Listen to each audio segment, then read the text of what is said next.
अथ श्रीमहालक्ष्मी अष्टकम्।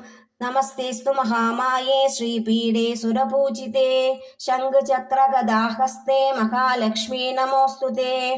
नमस्ते गरुडारूढे कोलासुरभयङ्करी सर्वपापहरे देवी महालक्ष्मी नमोऽस्तुते। सर्वज्ञे सर्ववरदे सर्वदुष्टभयङ्करी सर्वदुःखहरे देवी महालक्ष्मी नमोऽस्तुते। सिद्धिबुद्धिप्रदे देवी भुक्तिमुक्तिप्रदायिनी मन्त्रमूर्ते सदा देवी महालक्ष्मी नमोऽस्तुते।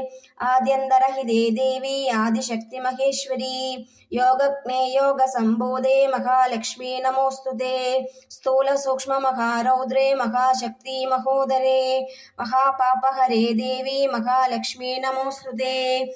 पद्मासनस्थिते देवी परब्रह्मस्वरूपिणी परमेशी जगन्माता महालक्ष्मी नमोऽस्तुते। श्वेताम्बरधरे देवी नानालङ्घहरभूषिते जगस्थिते जगन्माता महालक्ष्मी नमोऽस्तुते।